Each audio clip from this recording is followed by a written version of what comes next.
ప్రభుని జీవం సమృద్ధిగా మనలను బలపరచును. సమృద్ధి అయిన ప్రభుని జీవం సమృద్ధిగా మనలను బలపరచును. అలసిన హృదయాలకు ఇది సమృద్ధి జీవం.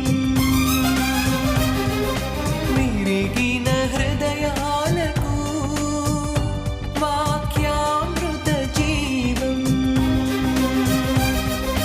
ఓ నేస్తమా వీక్షించుమా యేసులో సమృద్ధి జీవం.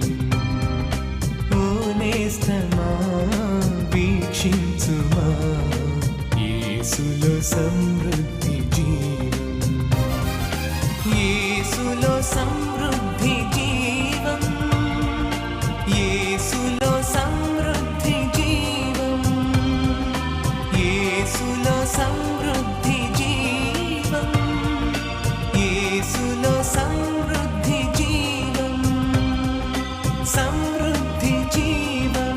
సమృద్ధి జీవం. సమృద్ధి జీవం. సమృద్ధి జీవం.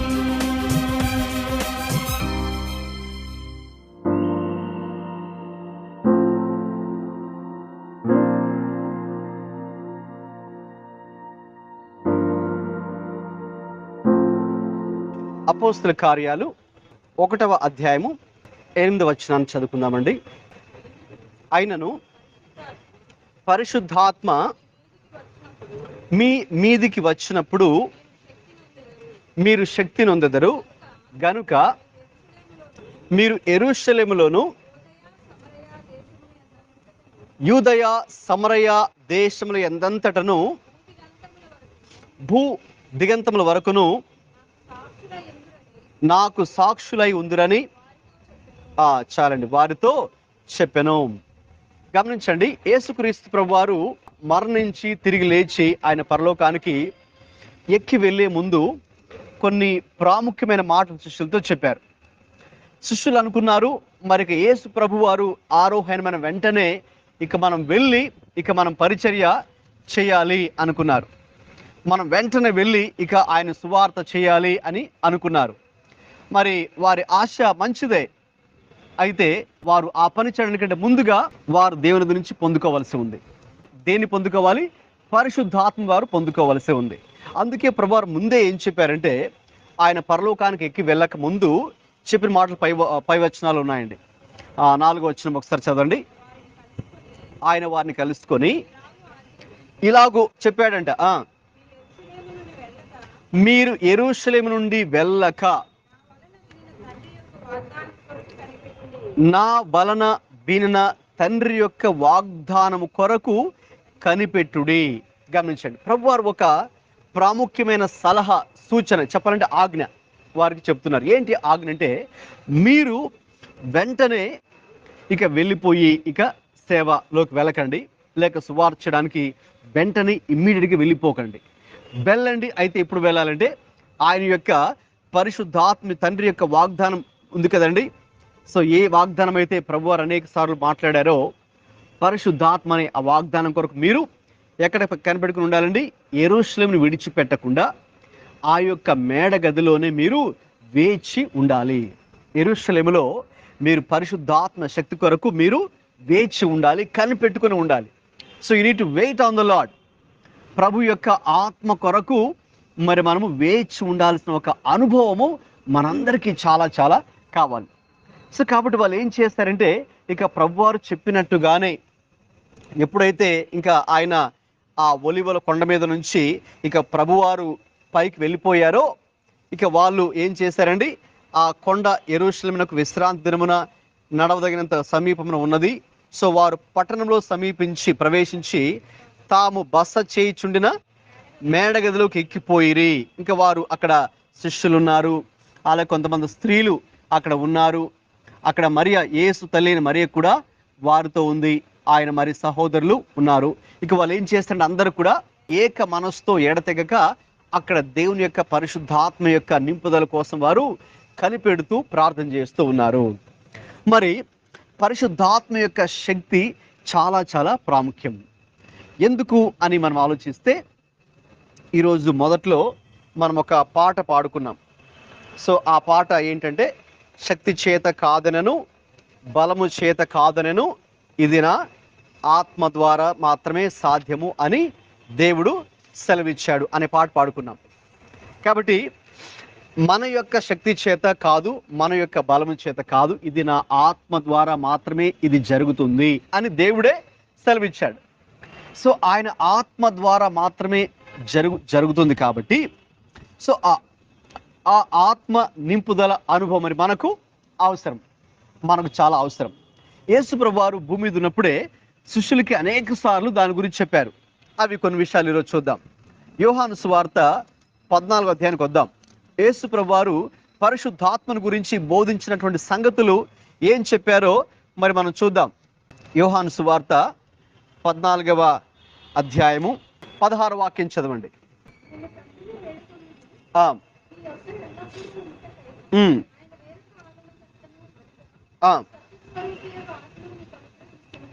చాలండి. యేసుక్రీస్తు ప్రభువారి భూమి మీద ఉన్న రోజుల్లో కూడా అనేక సార్లు ఆయన ఆదరణకర్త అయిన పరిశుద్ధాత్మ గురించి మాట్లాడారు. ఇక్కడ పరిశుద్ధాత్మ గురించి దేవుడు ఏం చెప్తున్నారంటే, ఇదిగో నేను మీ కొరకు ప్రార్థిస్తాను, నేను మీ కొరకు ప్రార్థించిన తర్వాత దేవుడు ఏం చేస్తారండి, మీ యొద్ద ఎల్లప్పుడూ ఉండుటకై వేరొక ఆదరణకర్తను అనగా సత్యస్వరూపి అయిన ఆత్మను మీకు అనుగ్రహించను. మన బైబిల్లో ఆ పెద్ద అక్షరాలు ఉంటుంది కదండి, ఆత్మ అనేది బోల్డ్ లెటర్స్లో ఉంటుంది. సో ఆత్మ పరిశుద్ధాత్మకు సాదృశ్యం, పరిశుద్ధాత్మకు సాదృశ్యం. కాబట్టి ఆ పరిశుద్ధాత్ముడు ఏం చేస్తారు అని కనుక చూస్తే, ఎలాగైతే యేసయ్య మనతో ఎల్లప్పుడూ ఆయన ఉంటారని వాగ్దానం చేశారో, ఆయన వాగ్దానం చేశారు. ఆయన వెళ్ళిపోతూ కూడా ఇదిగో యుగ సమాప్తం నేను మీతో కూడా తోడుగా ఉంటానన్నారు. ఇప్పుడు ఆయన వెళ్ళిపోతూ ఆయన మనకు వేరొక ఆదరణకర్తను పంపించారు. సో ఇక్కడ వేరొక ఆదరణకర్త అంటే కొంతమంది దానికి తప్పుగా అనుకోవచ్చు. అంటే మరి ఆయనైతే వెళ్ళిపోతున్నాడు, మరి ఆయన గొప్ప దేవుడు కదా, మరి ఆయన వెళ్ళిపోయి వేరొక ఆదరణకర్తను పంపిస్తున్నారు అని అంటే దాని అర్థం ఎగ్జాక్ట్లీ ఆయన ఎంత శక్తి గలవాడో యేసు ప్రభు పరిశుద్ధాత్ముడు అదే శక్తి కలిగిన దేవుడు. ఆ విషయానికి వస్తే త్రిత్వంలో మరి యెహోవా దేవునికి ఎంత శక్తి ఉందో యేసుక్రీస్తు అంతే శక్తి కలిగి ఉన్నాడు. అలాగే పరిశుద్ధాత్మ దేవుడు అంతే శక్తి కలిగి ఉన్నాడు.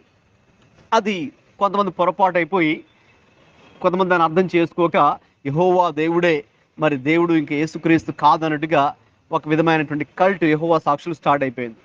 అంటే అక్కడ వాస్తవం చూడాలంటే యెహోవా దేవుని యొక్క శక్తి ఎంత ఉందో, ఎందుకంటే ప్రభువే అన్నారు, మీరు నన్ను చూస్తే నా తండ్రిని చూచినట్టే. అనగా తండ్రి అనే దేవుడిలో శక్తి ఎంత శక్తి ఉందో, ఎంత మహిమ ఉందో, ఎంత జ్ఞానం ఉందో, ఎగ్జాక్ట్లీ సేమ్ అవన్నీ కూడా క్రీస్తులో ఉన్నాయి. ఇప్పుడు క్రీస్తులో ఎంత శక్తి, ఎంత జ్ఞానం, ఎంత మహిమ ఉందో ఆయన ఏం చేయగలడో ఎగ్జాక్ట్లీ పరిశుద్ధాత్ముడు కూడా అదే చేయగలడు. కాబట్టి నేను వెళ్ళి వేరొక ఆదరణకర్తను పంపిస్తాను అని యేసు ప్రభువు అంటున్నారు. ఎవరి ఆదరణకర్త అంటే ఏంటి అంటే, ఆ మాటకు ఆదరణకర్త అంటే మన ప్రక్కనే ఉండి మనకు అన్ని విషయాల్లో ఆలోచన చెబుతూ మన చేయి పట్టుకొని నడిపించేవాడు అని అర్థం. చాలా అద్భుతమైనటువంటి అర్థం కదండి.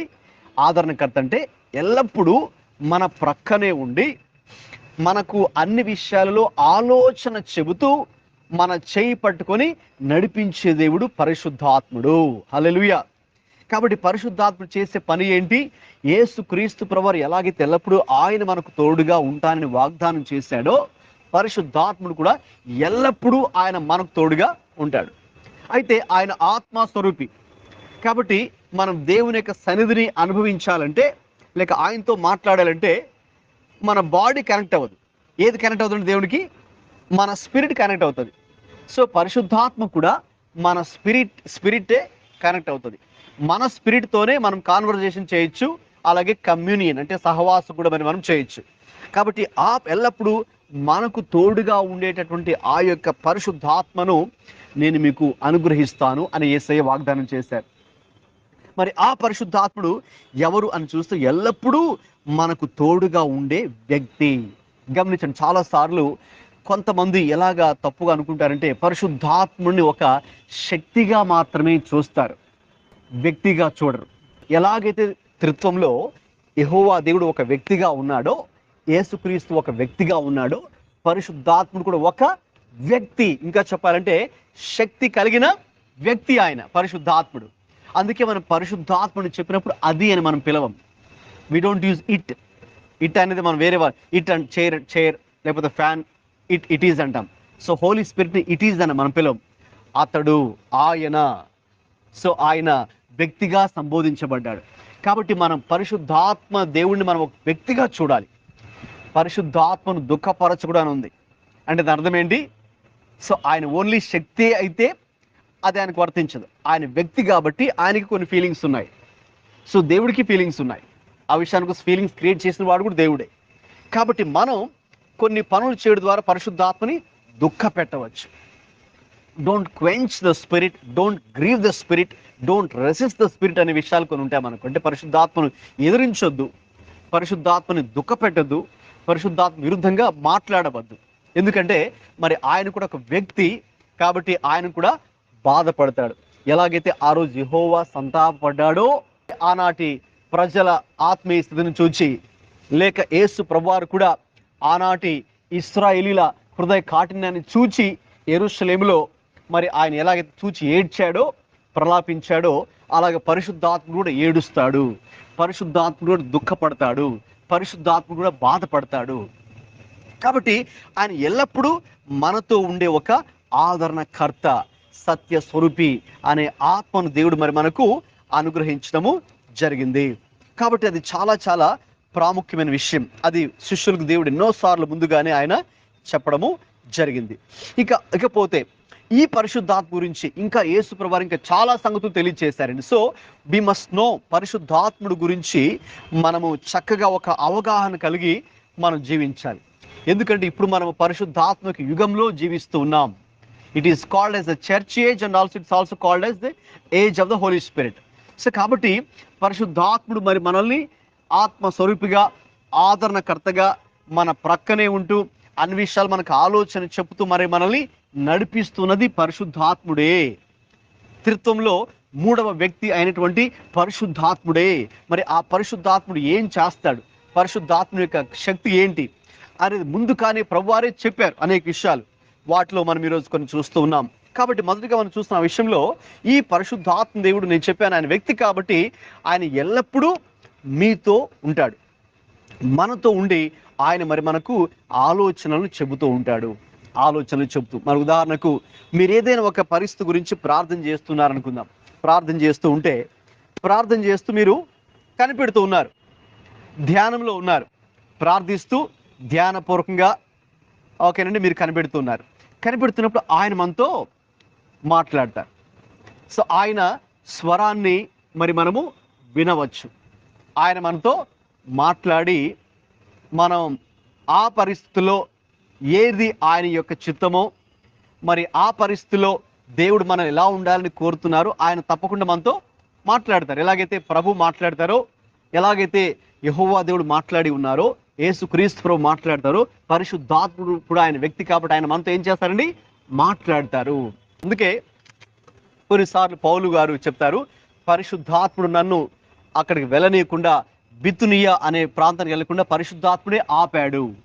అంటే ఈయన ఒక ప్రాంతానికి వెళ్ళాలనుకున్నాడు, అయితే పరిశుద్ధాత్మ దేవుడు వద్దు అని చెప్పారు.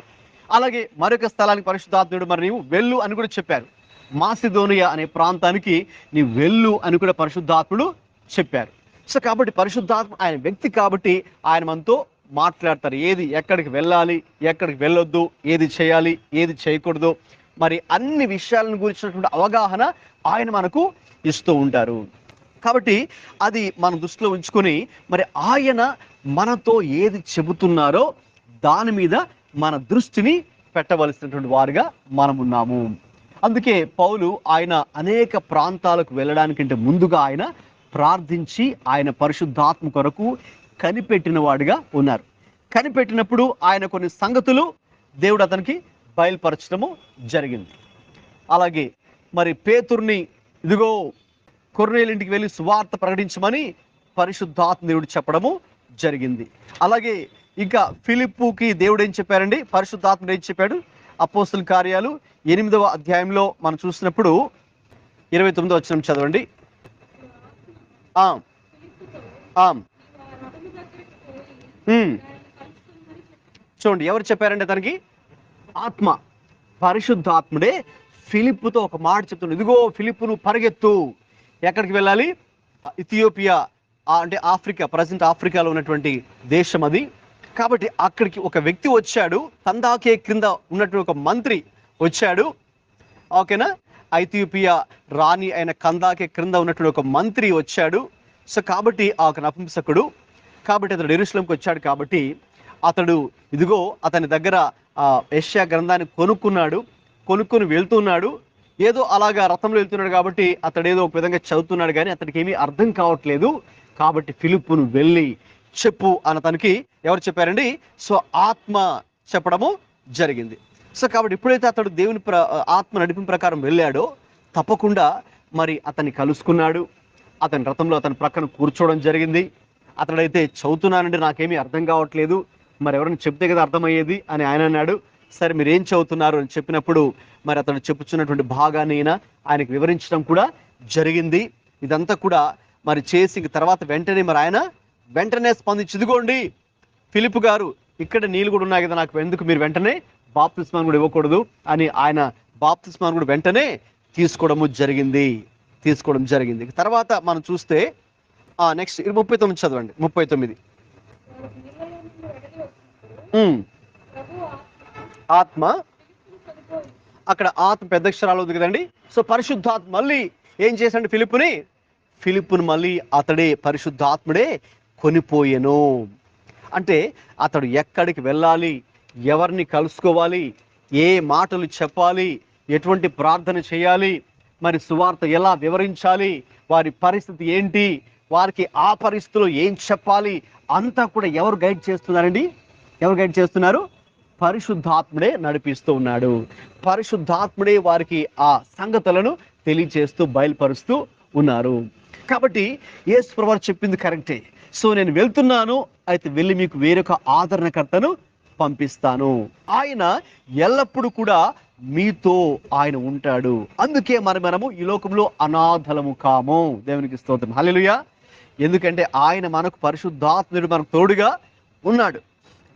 తోడుగా ఉన్నాడు. అలాగే ఆదరణకర్త అన్న చోట కింద ఫుట్ నోట్స్ ఉంది. ఏముందండి కింద చదవండి? ఆదరణకర్త, ఉత్తరవాది. ఉత్తరవాది అంటే ఏంటండి? వకీలు, అడ్వకేట్, లాయర్. ఓకే, ఉత్తరవాది అంటే దాని అర్థం ఒక లాయరు ఎలాగైతే ఒక కేసుని టేకప్ చేసి, ఓకేనండి, ఆ వ్యక్తి పక్షంగా తన క్లయింట్ పక్షంగా కోర్టులో మరి పోరాడుతాడో దాని అర్థం ఏంటండి? పరిశుద్ధాత్ముడు కూడా మనతో అలాగున మన పక్షంగా, మనకు ఆయన తోడుగా ఉండి ఆయన కూడా మనతో మన కేసుని ఆయన వాదిస్తాడు. రైట్? సో మనకు తెలుసు లాయర్స్, ఓకేనా, మరి వాళ్ళు ఒక కేసు టేకప్ చేసినప్పుడు సో అదంతా కూడా క్షుణ్ణంగా తెలుసుకొని ఇంకా నెక్స్ట్ కోర్టులో ఆ వ్యక్తి పక్షంగా ఆ కేసుని వాళ్ళు జడ్జి ముందు నిలబడి వాదిస్తారు. ఓకేనండి, ఈ వ్యక్తి పక్షంగా నిలబడి వాళ్ళ పక్షంగా మాట్లాడతారు. అంటే అక్కడ ఆ వ్యక్తి మాట్లాడేది ఎవరండి? అక్కడ జడ్జి ముందు మాట్లాడేది ఎవరు? లాయరే మాట్లాడతారు ఈ వ్యక్తి పక్షంగా. అంతా కూడా ఓకేనండి, ఈ మనిషి ఏం మాట్లాడాలో వ్యక్తి చెప్పాలో అంతా కూడా లాయరే మాట్లాడడం జరుగుతుంది. ఇప్పుడు అంటే మన పక్షంగా ఆయన ఉత్తరవాదిగా ఉండి తన కేసుని వాదిస్తాడు. ఎలా వాదిస్తాడు? ఏ విషయంలో వాదిస్తాడు? ఇప్పుడు చూడండి, రోమీయులకు రాసిన పత్రిక 8వ అధ్యాయము 26వ వాక్యం. పరిశుద్ధాత్ముడు ఎలాగ ఒక లాయర్గా ఆయన మన పక్షంగా కార్యం చేస్తాడో చూడండి. అటువలే ఆత్మయు, అక్కడే ఆత్మ అంటే ఎవరండి? మన ఆత్మ కాదు, పరిశుద్ధాత్మ. Yes, it's Holy Spirit. Okay, continue. మన బలహీనతను చూచి ఎలాగా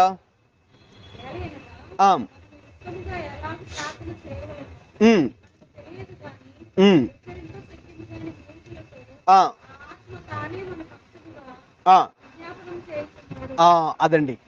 ఇప్పుడు ఈ పరిశుద్ధాత్ముడు ఉత్తరవాది అని చెప్పుకున్నాం.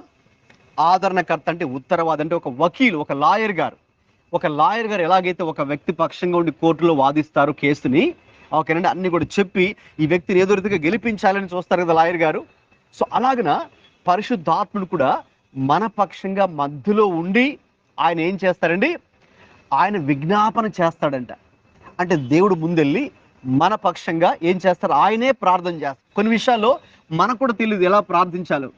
కొన్ని విషయాలు మనకి మనం ఇలా ప్రార్థన చేసుకుంటే బాగుంటుందేమో ఇలా ప్రార్థన చేసుకుంటాం, కానీ అది కరెక్ట్గా ఉండదు దేవుని దృష్టిలో.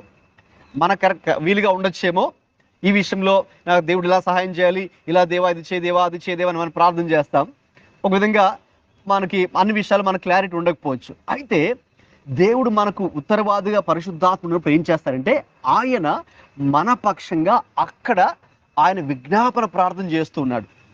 నీ పక్షంగా ఎలాగైతే లాయర్ గారు నీ పక్షంగా ఉండి జడ్జి గారి ముందు వాదిస్తాడు, ఆ కేసును వాదించి అన్ని నీకు సపోర్ట్ చేసి నీకు మాట్లాడి గెలిపించాలని చూస్తాడు కదండి కోర్టులో. అలాగా మన పక్షంగా ఆయన వాదించి, ఓకేనండి, మన పక్షంగానే ఆయన ఉచ్చరింప శక్యము కాని మూలుగుతో ఆ ఆత్మ తానే మన పక్షముగా విజ్ఞాపనము చేయుచున్నాడు. చాలా చాలా అద్భుతమైన విషయం. పరిశుద్ధాత్మ దేవుడు మనకెల్లప్పుడూ తోడుగా ఉండడం మాత్రమే కాదు, ఆయన మనకు ఆలోచన చెప్పడం మాత్రమే కాదు, అలాగే ఆయన మన పక్షంగా ఉండి ఇప్పుడు ఆయన మన యొక్క కేసుని ఆయన వాదించి, దాని అర్థం విజ్ఞాపన ప్రార్థన చేసే దేవుడు. ఇప్పుడు చూడండి, పరిశుద్ధాత్మ దేవుడే వాదిస్తే కోర్టులో ఆ కేసు మనం ఓడిపోతామా గెలుస్తామా? తప్పకుండా గెలుస్తాం. కాబట్టి మనం కూడా తప్పకుండా గెలుస్తాం, రైట్? సో కాబట్టి మనం కూడా ఏ విషయంలో అయితే ప్రార్థన చేస్తున్నామో, ఇక పరిశుద్ధాత్మను ప్రార్థిస్తే ఆ విషయంలో తప్పకుండా ఆ విషయంలో మనకు గొప్ప విజయమే మనం చూస్తాం. కాబట్టి అసలు మనకి ఏమాత్రం భయపడాల్సిన అవసరమే లేదు.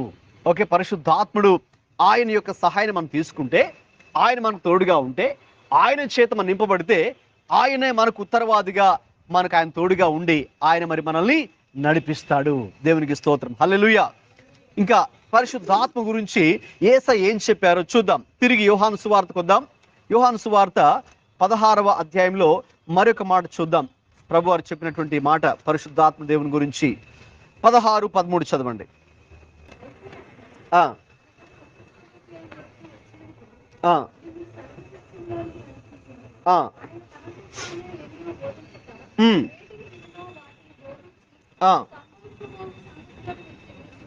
ఆ గమనించండి, చాలా ప్రాముఖ్యమైన విషయాలు. అసలు పరిశుద్ధాత్మ దేవుడు ఎందుకు అవసరం, పరిశుద్ధాత్మ దేవుడు వచ్చి ఏం చేస్తాడు, త్రిత్వములో 3వ వ్యక్తి అయినటువంటి పరిశుద్ధాత్ముడు నేటి యొక్క సంఘ యుగములో, ఈ పరిశుద్ధాత్మ యుగంలో ఆయన చేసే కార్యం ఏంటి అంటే, చూడండి, ఆయనకు ఒక పేరు ఉంది. ఆ పేరు ఏంటండి? సత్య స్వరూపి అయిన ఆత్మ. సత్య స్వరూపి అయిన ఆత్మ. ఇదే యోహాను సువార్త 14:6లో యేసయ్య ఏమన్నారంటే, తన గురించి తాను నేనే మార్గమును, నేనే సత్యమును, నేనే జీవమును అన్నాడు. అంటే ఆ దేవుని సత్యం యేసుక్రీస్తులో ఉంది. అసలు నేనే సత్యానంటే ఆయన చెప్పారు. కాబట్టి ఇప్పుడు ఆయన చెప్పారు, నేను వెళ్ళి ఇంకొక వేరొక ఆదరణకర్త పంపిస్తాన్నారు. ఇప్పుడు ఆయన ఎవరండి? ఆయన కూడా సత్యము అయినటువంటి ఆత్మ స్వరూపిగా పిలువబడినటువంటి దేవుడే.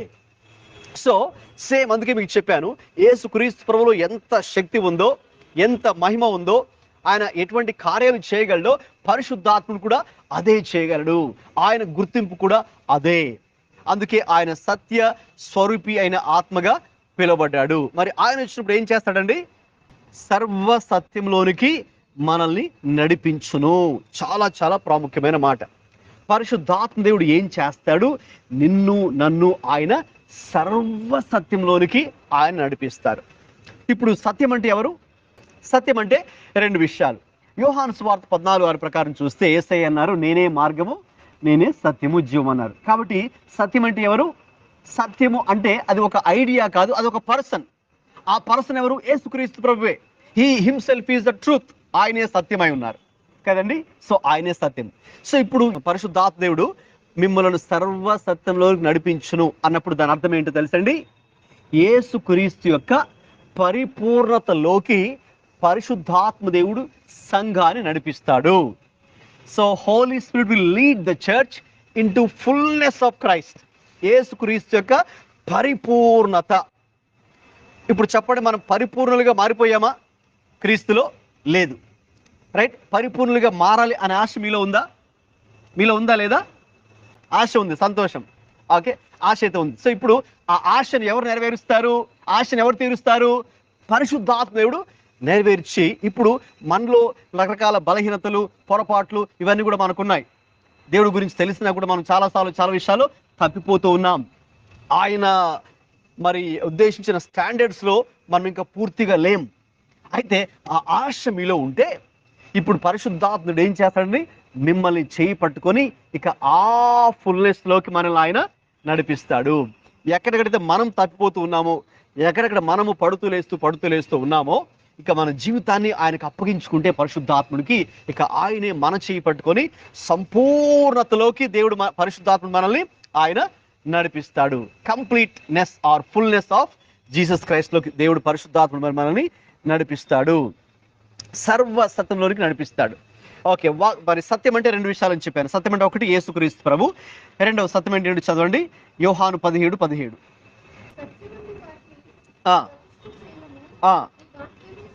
చాలండి. మొదటిగా చెప్పాను సత్యం అంటే యేసుక్రీస్తే అని. ఇక ఆ యేసుక్రీస్తు యొక్క పరిపూర్ణతలోకి, సంపూర్ణతలోకి ఇక పరిశుద్ధాత్ముడు మరి మనల్ని నడిపిస్తాడు. అంటే ఇంకా చివరికి మనం ఎలాగ మారుతామంటే ఎవరి వలె మారుతామండి? యేసుక్రీస్తు వలె మరి మనము మారుతాం. యేసుక్రీస్తు వలె మారడానికి ఎవరు సహాయం చేస్తారు?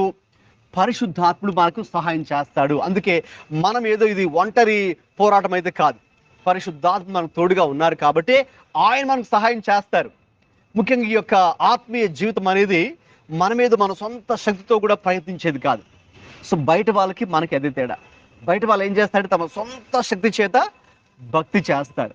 అయితే ఇదేది కాదు, మనం దేవుని శక్తి చేత భక్తి చేస్తాం. కాబట్టి ఆ భక్తి చేయడానికి కూడా మనకు ఆయన శక్తే కావాలి. ఆల్రైట్. సో కాబట్టి సర్వ సత్యంలోనికి ఆయన నడిపిస్తారంటే మొదటిగా యేసుక్రీస్తు యొక్క సంపూర్ణతలోకి పరిశుద్ధాత్మ దేవుడు మనల్ని నడిపిస్తాడు. రెండవదిగా సత్యం అంటే ఏంటండి? యోహాను 17:17 ప్రకారము వాక్యమే సత్యం. కాబట్టి ఇప్పుడు ఈ వాక్యంలోకి కూడా మనల్ని ఎవరు నడిపిస్తారు? పరిశుద్ధాత్మ దేవుడు. ఇప్పుడు ఈ వాక్యము ఇప్పుడు నేను మీకు చెప్తున్నాను, మీకు ప్రకటిస్తున్నాను, వింటున్నారు. ఇది మీకు అర్థం అవ్వాలంటే ఎవరు మీకు సహాయం చేయాలి? పరిశుద్ధాత్మ. రైట్. నేను మీకు వాక్యాన్ని చెబుతున్నాను, అసలు ఈ వాక్యం నాకు ఫస్ట్ అర్థం అవ్వాలంటే నాకెవరు బోధించాలి? ఫస్ట్ పరిశుద్ధాత్మ దేవుడు. సో ఆయన మొదట నాకు బోధించి నాతో మాట్లాడి ఈ విషయం నాకు బయలుపరిస్తేనే నేను వచ్చి మీకు నేను చెప్పగలను.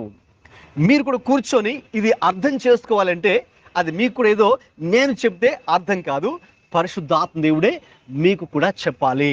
వాక్యం యొక్క ఆ నిజమైన అర్థాన్ని కూడా పరిశుద్ధాత్ముడే మనకు వివరించాలి. ఎందుకంటే ఆయనే మనకు బోధకుడు. మనం ఒక వాక్యాన్ని చదువుతున్నప్పుడు అసలు ఆ వాక్యంలో పరిశుద్ధాత్మ దేవుడు ఏం కోరుకుంటూ ఉన్నాడు, ఏం మాట్లాడాలని మనతో కోరుకున్నాడు అది తెలియాలంటే మనకు ఎవరు బయలుపరచాలంటే ఆ విషయాన్ని పరిశుద్ధాత్మ దేవుడే మనకి బయలుపరిచి. ఒక అధ్యాయాన్ని మీరు చదువుతున్నారు, ఒక వాక్యాన్ని మీరు చదువుతున్నారు, అందులో ఉన్న దేవుని ప్రత్యక్షత పొందుకోవాలి అంటే ఏంటో పైపైన చదివి ఓకే ఇలా ఉంది అలా ఉంది అనుకోవడం మాత్రమే కాదు. సో దాని ద్వారా ఒక ప్రత్యక్షత, ఒక డివైన్ రెవల్యూషన్ మనం పొందుకోవాలంటే దాని వెనక ఎవరున్నారని? పరిశుద్ధాత్మ దేవుడే ఉండాలి. ఆ పరిశుద్ధాత్ముడే మరి మనకు బయలుపరచాలి. ఆ పరిశుద్ధాత్మ బయలుపరచాలి. మనము ఆశతో దేవుణ్ణి అడగాలి. అప్పుడు ఆయన మనల్ని సర్వ సత్యంలోనికి మరి మనల్ని నడిపిస్తాడు. కాబట్టి ఆ సర్వ సత్యము అన్నది ఏంటి అంటే దేవుని సంపూర్ణ ప్రణాళిక, దేవుని సంపూర్ణ చిత్తము, దేవుని పరిపూర్ణ చిత్తము, గాడ్స్ పర్ఫెక్ట్ విల్. ఏంటి అంటే అది అపోస్తుల కార్యాలు మరి 20:28 పౌలు గారు అన్నారు, నేను మీకు దేవుని సంకల్పం అంతయు ఏదియు దాచకుండా నేను మీకు వివరించితిని అన్నాడు. అపోస్తుల కార్యాలు 20వ అధ్యాయము 27వ వచనం. అపోస్తుల దేవుని సంకల్పం అంతయు మీకు తెలుపకుండా. అదండి దేవుని సంకల్పం అంటే మన పట్ల దేవుని ప్రణాళిక ఏంటో, దేవుని చిత్తం ఏంటో. మనందరికీ దేవుని చిత్తం తెలుసుకోవాలని ఆశ ఉంటుంది కదండి, పలానా విషయంలో కదండి. అది మీ చదువు విషయంలో కానీ, మీ పని విషయంలో కానీ, మీ ఉద్యోగ విషయంలో కానీ, మీ పిల్లల విషయంలో కానీ, వారి ఆరోగ్య విషయంలో కానీ కదండి. అన్ని విషయాలు కూడా దేవుని యొక్క చిత్తం ఏంటి? What is God's plan? అది కూడా దేవుని చిత్తాలు 2 విధాలుగా ఉంటాయి. అనుమతించబడిన చిత్తము, సంపూర్ణ చిత్తం. God's permissive will and God's perfect will. దేవుని పరిపూర్ణ చిత్తం అంటే ఒక విషయంలో ఇదిగో సూర్యనారాయణ, నువ్వు ఈ విషయంలో ఇది ఇలా నడుచుకోవాలి, అది నా పరిపూర్ణ చిత్తం, పర్ఫెక్ట్ విల్. అయితే నువ్వేం చేస్తావు, కొన్ని విషయాల్లో నువ్వు అలా నడుచుకోకుండా, ప్రభువా నేను అలా చేయలేండి, నేను ఇలా చేస్తాను, ఇలాగే ఉంటాను అని నువ్వు అంటావు. అప్పుడు దేవుడు అంటాడు, అలా వద్దు సూర్యనారాయణ అని దేవుడు అంటాడు. లేదు దేవా నేను ఇలానే ఉండాలి అని నువ్వు అంటావు. సరే మరి కానీ నీ ఇష్టం, నేను బలవంత పెట్టు. ఎందుకంటే దేవుడు ఎవరిని ఎప్పుడు కూడా బలవంత పెట్టాడు. కొన్నిసార్లు సరే నేను ఇలా వెళ్తానంటే దేవుడు ఏం చేస్తాడండి, సరే కానీ అంటాడు అని దేవుడు వెయిట్ చేస్తాడు. మనం వెళ్ళనిచ్చి ఆ దారిలో వెళ్ళి అక్కడ పడి లేచి దెబ్బలు తిని మళ్ళీ తిరిగి వచ్చి, అయ్యో ప్రభువా మీరు చెప్పిందే కరెక్టు, అప్పుడే నేను ఒప్పేసుకుంటే బాగుండేది నాయన, ఇప్పుడు ఏదో నేను ఏదో చేసేద్దాం అదా ఇదా హూ హా అని అనుకున్నాను, కానీ అయ్యో ప్రభువా అయితే నువ్వు చెప్పినట్టుగా నేను ఇప్పుడు చేస్తాను. సో ఏంటది, దేవుని పరిపూర్ణ చిత్తం, గాడ్స్ పర్ఫెక్ట్ విల్. సో కాబట్టి మనం ఏది కోరుకోవాలండి, దేవుని చిత్తం ఒక్కటే కాదు మనం కోరుకోవాల్సింది, దేవుని పరిపూర్ణ చిత్తము నా జీవితంలో నెరవేరాలి. What is God's perfect will, what is God's perfect will. So దేవుడు కొన్నిసార్లు అనుమతిస్తాడు, రైట్. సో మరి దావీదు కొన్ని విషయాల్లో కొన్ని మార్గాలు వెళ్తుంటే దేవుడు అతన్ని ఆపలేదు. లేక సొలొమోను 1000 మందిని వివాహం చేసుకుంటే దేవుడి అతన్ని ఆపలేదు, వెళ్ళనిచ్చాడు. తర్వాత అతడు ఆ మార్గం గుండా వెళ్ళి ఆ బాధలు ఆ కష్టాలు పడి తెలిసిన తర్వాత, అయ్యో నేను తప్పు చేశానే, దేవుని సంపూర్ణ చిత్తాన్ని మరి నేను చేయలేదే. కాబట్టి గమనించండి, ఇప్పుడు మనం ఎదుట ఉన్నటువంటి సవాలు ఏంటంటే, అవసరత ఏంటంటే దేవుని పరిపూర్ణ చిత్తం, కంప్లీట్ గాడ్స్ పర్ఫెక్ట్ విల్ అనేది మనం చేయాలి. దేవుడు పర్మిట్ చేస్తాడే అది పర్ఫెక్ట్ కాదు. దేవుడు కొన్నిసార్లు సరే అంటాడు, అయితే అది ఆయన ఇష్టం కాదు. ఎలాగంటే మన పిల్లలు కొన్నిసార్లు రే చేయరా అంటే, లేదు నేను ఇదే చేస్తాను అంటారు, లేదు అంటారు. సరే మనం ఏం చేస్తాం, 3-4 సార్లు చెప్పి సరే నీ ఇష్టం రా చేయంట అని మనం వదిలేస్తాం. సో వాడు అది చేసిన తర్వాత అందులో బ్యాడ్ ఎక్స్పీరియన్స్ అయిన తర్వాత కదండి, అప్పుడు వాళ్ళకి అర్థమవుతుంది, అయ్యో కరెక్టే మా డాడీ లేక మమ్మీ చెప్పింది కరెక్టే, నేను అలా చేస్తే బాగుండేది, నేను ఇలా చేస్తే బాగుంటుంది అనుకున్నా కానీ ఆహా. సో కాబట్టి మమ్మీ డాడీ ఆల్రెడీ ఒక పర్ఫెక్ట్ ప్లాన్ మన ఎడల కలిగి ఉన్నట్టుగా దేవుడు కూడా మన ఎడల ఆ పరిపూర్ణ చిత్తాన్ని దేవుడు కలిగి ఉన్నాడు. ఇప్పుడు మనం అది చేయాలంటే మన సొంత శక్తి వల్ల అవుతుందా చెప్పండి, మన వల్ల కాదు. మరి ఎవరు మనకు సాయం చేస్తారు, పరిశుద్ధాత్మ దేవుడే మనకు ఆ విషయంలో సహాయం చేసి ఆ సర్వ సత్యంలోనికి, లేక దేవుని ప్రణాళిక ఏదైతే నీ పట్ల ఆయన పర్ఫెక్ట్ ప్లాన్, ఆ పరిపూర్ణ ప్రణాళిక కలిగి ఉన్నాడో ఆ ప్రణాళికలోకి పరిశుద్ధాత్ముడే మనల్ని నడిపిస్తాడు. మన చేయి పట్టుకొని ఒక్కొక్క రోజు నెమ్మదిగా మన పిల్లలు ఎలాగైతే వాళ్ళకి నడక నేర్పిస్తాం, మనం కూడా ఇదిగో నీకైతే ఆశ ఉంది కదా, నీకు నడవాలని ఆశ ఉంది కదా, ఇక నేను నడక నేర్పిస్తా అంటాడు దేవుడు. నీకైతే పరిపూర్ణ చిత్తంలోకి వెళ్ళాలని ఆశ ఉంది కదా, అందుకే మిమ్మల్ని అడిగాను, మీకు ఆశ ఉందా, ఆశ ఉంటే దేవుడు జరిగిస్తే, ఆశ లేకపోతే దేవుడు జరిగించాడు అని. కాబట్టి ఆ పరిపూర్ణ చిత్తం చేయాలి, దేవుని సంపూర్ణ ప్రణాళికలోకి నేను వెళ్ళాలి అనే ఆశ మనకుంటే, ఆశ ఉండి దానికి అనుగుణంగా ఆయనకు అప్పగించుకుంటే, ఇక ఆయనే మనల్ని చేపట్టుకొని ప్రతిరోజు ఇక ఆయన వాక్యం మనకు అర్థమయ్యేలా మనకు బోధించేటట్టు ఆయనే మనకు బోధిస్తాడు, మనకు అర్థమయ్యేలా మన మనసును తెరుస్తాడు, మనకు విషయాలను సంగతులు చూపించి, ఇదిగో మనకు కొన్ని విషయాలు మనకు అర్థం కావు, మనకు అర్థం కాని విషయాలను బహుశా మనకు కొన్ని కళల ద్వారా, దర్శనాల ద్వారా కూడా దేవుడు మనకు చూపించి, ఇది రా బాబు విషయం అని దేవుడు మనకు తెలియచేసి, ఇంకా మరి మనల్ని ఆయన సర్వసత్వంలోకి దేవుడు మనల్ని నడిపిస్తాడు. అది అక్కడ యోహాను సువార్త 16లో 13 వాక్యాన్ని మరి మనము చదివాం. సో ఆత్మ వచ్చినప్పుడు 16-13 యోహాను సువార్త, అయితే ఆయన అనగా సత్య స్వరూపి అయిన ఆత్మ వచ్చినప్పుడు మిమ్మును సర్వ సత్యంలోనికి నడిపించును, ఆయన తనంతట తాను ఏమీ బోధింపక వేటిని వినునో వాటిని బోధించి సంభవింపబో సంగతులను.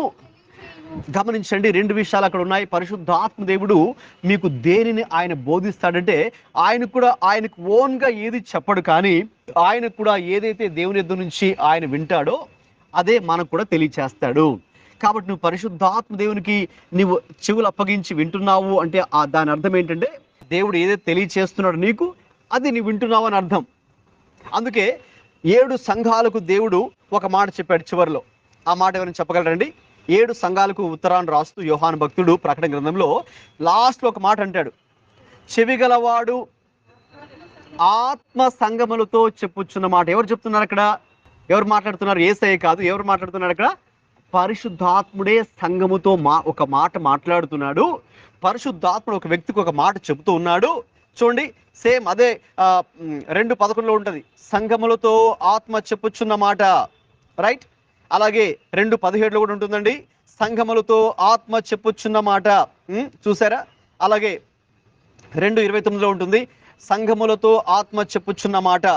చూసారా? అలాగా 7 సార్లు ఆ మాట ఆత్మ చెప్పుచున్న మాట. అంటే సంఘముతో ఇప్పుడు ఎవరు మాట్లాడుతున్నారు? పరిశుద్ధాత్ముడే మాట్లాడుతున్నారు. సో కాబట్టి పరిశుద్ధాత్మ దేవుడే సంఘముతో మాట్లాడి, ఇదిగో నువ్వు ఇది చేయాలి, ఇదిగో మీరు ఈ విషయంలో మారాలి, లేకపోతే ఈ విషయంలో పశ్చాత్తాపడాలి, ఇది చేయాలి అని దేవుడు ఆయన యొక్క ప్రణాళిక దేవుడు చెప్తున్నాడు నీకు. సో యేసయ్య వచ్చి ఏ విషయాలైతే చెప్పాడు, భూమి మీద మారు మనసు పొంది మరి దేవుని రాజ్యాన్ని అంగీకరించడం చెప్పారో, ఇప్పుడు పరిశుద్ధాత్మ దేవుడు కూడా అదే సంఘాన్ని, అదే విషయాన్ని సంఘంతో కూడా ఆయన చెప్తూ ఉన్నారు. కాబట్టి పరిశుద్ధాత్మ దేవుడు మనకు బోధించే విషయాలు ఏంటి అంటే, ఎక్కడి నుంచి వచ్చాయి? పరలోకం నుంచి వచ్చిన విషయాలే, దేవుని గురించి వచ్చిన విషయాలే పరిశుద్ధాత్మ మనకు బోధిస్తూ ఉన్నాడు అని మనం మొదటిగా తెలుసు. రెండవదిగా, వేటిని వినునో వాటిని బోధించి సంభవింపబో సంగతులను మీకు ఆయన తెలియచేయును. అదండి పరిశుద్ధాత్మ చేసే ఇంకొక పని ఏంటంటే, నెక్స్ట్ ఏది జరగబోతుందో మీ జీవితంలో, లేక ప్రపంచంలో ఏది జరగబోతుందో, భవిష్యత్తులో ఏది జరగబోతుందో అది దేవుడు తన ప్రజలకు బయలుపరుస్తాడు. ఎవరి ద్వారా బయలుపరుస్తారు? పరిశుద్ధాత్మ ద్వారా దేవుడు మనకు బయలుపరుస్తారు. కాబట్టి దేవుడు ఒక విషయంలో మనకు, ఇదిగో ఇది జరగబోతుంది సూర్యనారాయణ, జాగ్రత్తగా ఉండే విషయంలో అని దేవుడు చెప్తాడు. పరిశుద్ధాత్ముడే నీకు బయలుపరుస్తాడు, నీకెవరు చెప్పరు, రైట్. నువ్వు ప్రార్థనలో ఉండొచ్చు, లేక వాక్యాన్ని చదువుతూ ఉండొచ్చు, లేక దేవుని సన్నిధిలో మౌనంగా కనిపెడుతూ కూడా ఉండొచ్చు. ఆ సందర్భంలో దేవుడు నీకు ఆయన మాట ద్వారా, కళ ద్వారా, దర్శనం ద్వారా అనేక విధాలుగా దేవుడు తన దాసుల ద్వారా నీకు కొన్ని విషయాన్ని బయలుపరుస్తారు. భవిష్యత్తులో జరగబోయేది నీకు బయలుపరుస్తారు. దేవుడు ఎందుకు బయలుపరుస్తాడంటే నీవు సిద్ధపాటు కలిగి జీవించడానికి, రైట్. సో ఒక విషయంలో ఎందుకు యేసయ్య ముందుగానే ఆయన రాకడ గురించిన సూచనలు తెలియపరచాలని, తద్వారా మరి మనము సిద్ధపడి ఉండడానికి. ఇప్పుడు నేను నీకు చెప్పాను అనుకో, నీకు ఫోన్ చేసి ఉన్నారనా, మరి నేను పలానా చోటుకు వస్తున్నాను కార్ షెడ్ దగ్గరికి, ఓకేనా, రేపు సాయంకాలం 6 గంటలకి, కాబట్టి నువ్వు రెడీగా అక్కడికి వచ్చేసాయి, ఆ టైంకి అక్కడికి వచ్చేసాయి అని చెప్పాను. సో ఎందుకు నేను మీకు చెప్పాను ముందుగానే, నువ్వు సిద్ధపడి ఆ టైంకి అక్కడ ఆ కార్ షెడ్ జంక్షన్ దగ్గర నువ్వు ఉంటావని, మిస్ అవ్వకుండా, లేట్గా రాకుండా కరెక్ట్గా ఆ టైంకి 6 గంటలకే ఓకే నువ్వు అక్కడికి వస్తావని ముందుగానే నీకు చెప్పాను. సో పరిశుద్ధాత్ముడు కూడా కొన్ని సంగతులు మనకు ముందుగానే బయలుపరుస్తాడు, రైట్.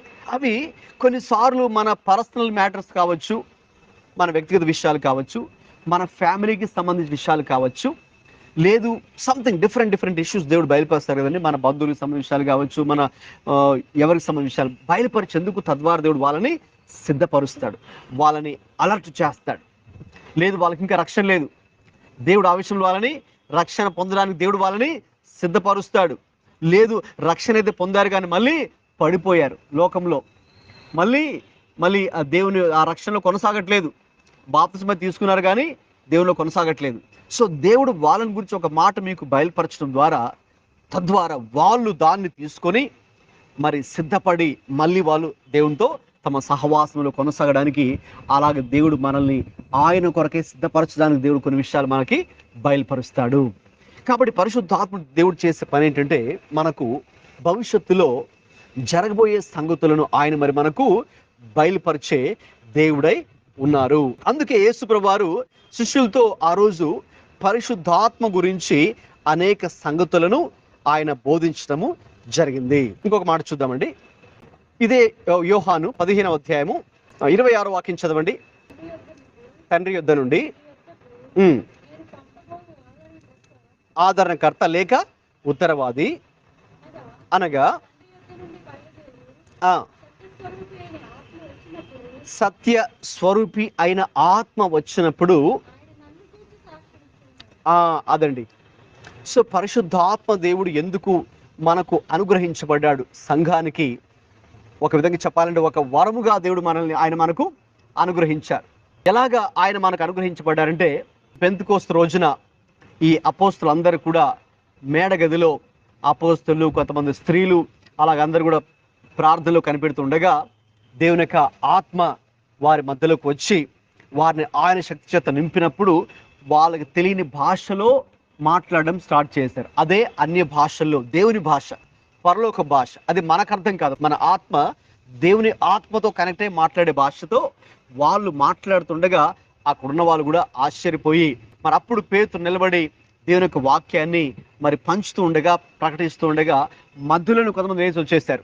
వచ్చి, అయ్యా ఇదిగో ఆ హృదయాలు గుచ్చబడుతూ ఉన్నాయి. చూడండి, అపోస్తల కార్యాలు 2వ అధ్యాయము 37వ వాక్యం. ఆ ఆ ఆ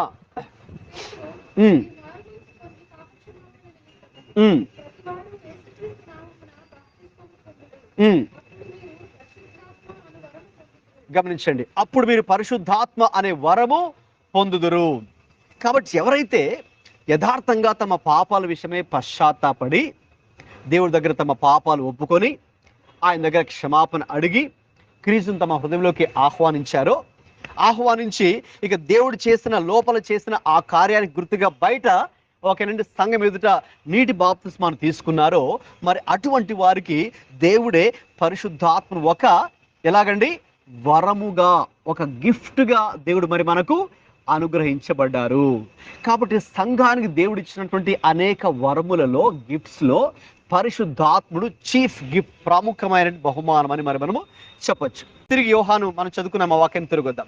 సో వరముగా దేవుడు మనకు ఇచ్చారు కాబట్టి ఇప్పుడు ఆ వరము అయిన పరిశుద్ధాత్ముడు ఏం చేస్తారు?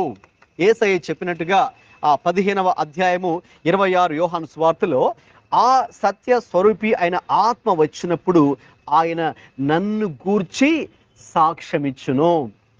కాబట్టి పరిశుద్ధాత్మ దేవుడు నీ హృదయంలో, నా హృదయంలో ప్రతిరోజు చేసే పని, మనతో చెప్పే విషయాలు ఏంటంటే యేసుక్రీస్తును గూర్చే ఆయన మనకు సాక్ష్యం ఇస్తాడు. యేసుక్రీస్తు యొక్క ప్రేమ గురించి ఆయన నీకు రోజు జ్ఞాపకం చేస్తూ ఉంటాడు. ఇదిగో చూడు, యేసయ్య నిన్ను ఎంతగా ప్రేమించాడో, మరి నువ్వెందుకు యేసయ్యని విడిచిపెడుతున్నావు? నువ్వెందుకు ఈ రోజుల్లో ప్రార్థన చేయట్లేదు?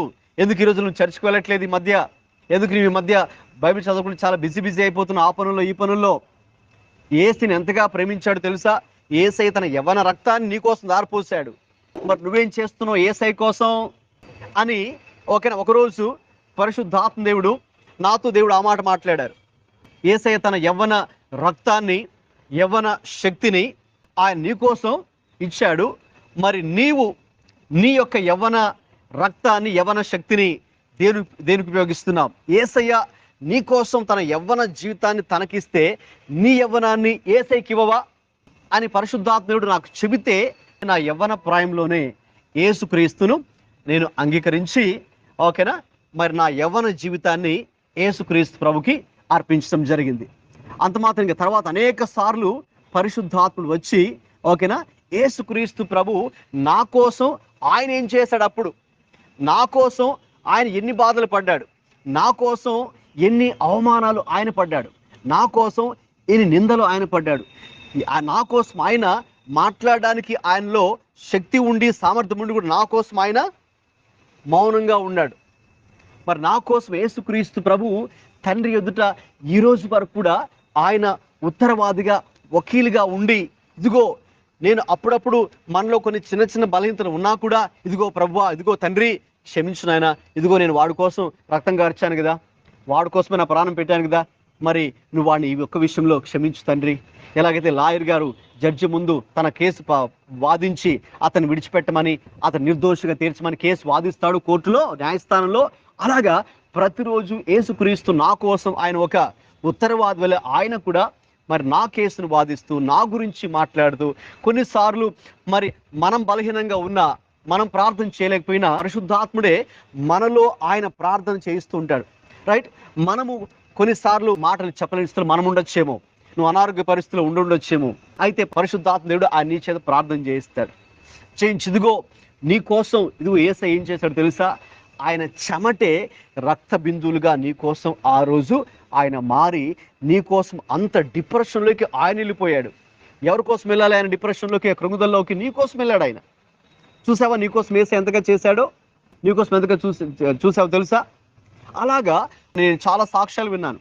సో యేసు ప్రభువారు అలాగా డైరెక్ట్గా అంటే పరిశుద్ధాత్ముడు వారితో అలా మాట్లాడి, సో అంటే పరిశుద్ధాత్ముడు చేస్తున్న పని ఏంటి? ఎవరి గురించి సాక్ష్యం ఇస్తున్నాడు ఆయన? మనం చదువుకున్న వాక్యం ప్రకారం చూస్తే ఆయన నన్ను గూర్చి సాక్ష్యం ఇచ్చును.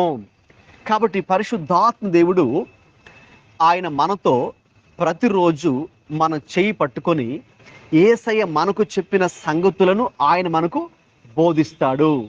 యేసయ్య ప్రేమను గురించి మనకు జ్ఞాపకానికి తెస్తాడు.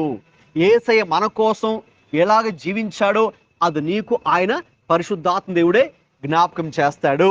రైట్? యేసయ్య నీ పట్ల ఎంత మంచి ప్రణాళిక కలిగి ఉన్నాడో ఆయన మనకు జ్ఞాపకం చేస్తాడు. రైట్?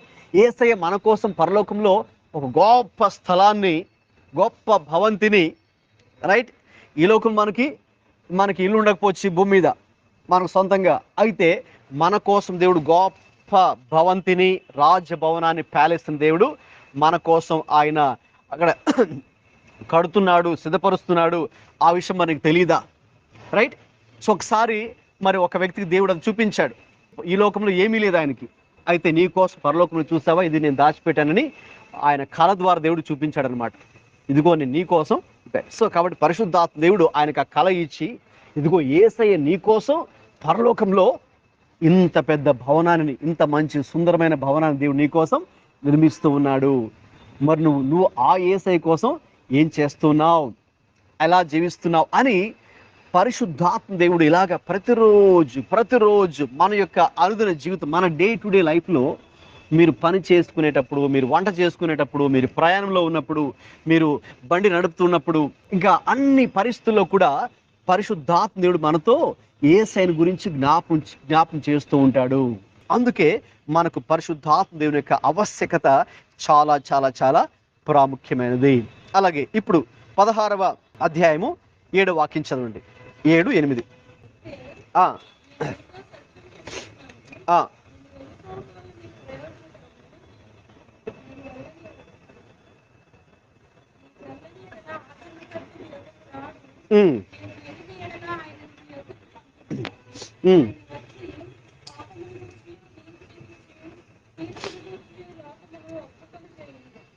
చాలండి. చాలా ప్రాముఖ్యమైన సంగతి, పరిశుద్ధాత్మ దేవుడు ఏం చేస్తాడు, పరిశుద్ధాత్మ దేవుణ్ణి ఎందుకు యేసుక్రీస్తు ప్రభువారు ఈ భూమి మీదకి ఆయన పంపించడం జరిగింది, లేక ప్రస్తుతానికి సంఘము అంతా కూడా పరిశుద్ధాత్మ యొక్క ఆధీనంలో ఎందుకు ఉన్నది అని మనం ఆలోచిస్తే, పరిశుద్ధాత్మ దేవుడంట 3 విషయాలలో ప్రజలకు ఒప్పుకోలు కలిగిస్తాడు. ఆ కన్విక్షన్ కలిగించేది పరిశుద్ధాత్మ దేవుడే. ఏ 3 విషయాల్లోనండి? పాపమును గూర్చియు, ఓకేనండి, నీతిని గూర్చియు, తీర్పును గూర్చియు. గమనించి, ఇందులో పాపము అన్నప్పుడు అది ఎవరి పాపము? నీ పాపము. రైట్? సో మన యొక్క పాపములు, మన యొక్క అతిక్రమములు, మనము చేసేటటువంటి దోషములు, దేవునికి విరుద్ధముగా మన యొక్క ప్రవర్తన అన్నీ కూడా మనకు జ్ఞాపకానికి తెచ్చేది, మనల్ని ఒప్పింప చేసేది ఎవరండి? పరిశుద్ధాత్ముడే. ఆ విషయానికి వస్తే, మీరు యేసుక్రీస్తు ప్రభు దగ్గర మొట్టమొదటిగా మీ పాపాలు ఒప్పుకొని ప్రభు దగ్గర ప్రార్థన చేశారే, పాప ఒప్పుకోలు ప్రార్థన, మొట్టమొదటిసారి రక్షణ పొందే ముందు మీరు యేసు ప్రభుని విశ్వాసం ఉంచి మీ పాపాలు ఒప్పించబడ్డారే, ఆ ఒప్పించింది ఎవరు? పరిశుద్ధాత్ముడు. అంటే అప్పటిదాకా మీరు ఒప్పించబడలా, మీరు నేనేం పాపం చేయట్లేదని మీరు తిరుగుతున్నారు. రైట్? ఎవరు చెప్పినప్పుడు మీరు వినలేదు. అయితే ఏదో ఒకానొక రోజు మీరు ఒక మీటింగ్ వెళ్ళినప్పుడు, ఒక వర్తమానం వింటున్నప్పుడు, లేక బైబిల్ చదువుతున్నప్పుడు, లేక ప్రార్థన చేస్తున్నప్పుడు, లేక ఒక పాట వింటున్నప్పుడు, లేక ఒక సాక్ష్యాన్ని వింటున్నప్పుడు సడన్గా దేవుడు ఒక కార్యం చేయొచ్చు. ఒకసారి అలాగే ఇంగ్లాండ్ దేశంలో ఒక పాస్టర్ గారు ఉన్నారు. సో ఆయన అయితే పాస్టర్ గారు, కానీ మరి వాళ్ళ అబ్బాయి అయితే నామకార్థంగా ఒకరి ఏదో చర్చికి వస్తున్నాడు, కూర్చున్నాడు, వెళ్ళిపోతున్నాడు, కానీ అతనికి ఆ యవనసు నిజమైన రక్షణ అనుభవం అయితే లేదు. అనుభవం లేదు. మరొక రోజు ఒక ప్రార్థన కూడా జరుగుతుంది, ఒక ప్రార్థన ఉద్యమం కూడా జరుగుతుంటే మరి ఆ మీటింగ్ కూడా లేట్గానే వచ్చాడు. అప్పటికే పాటలు అయిపోయాయి.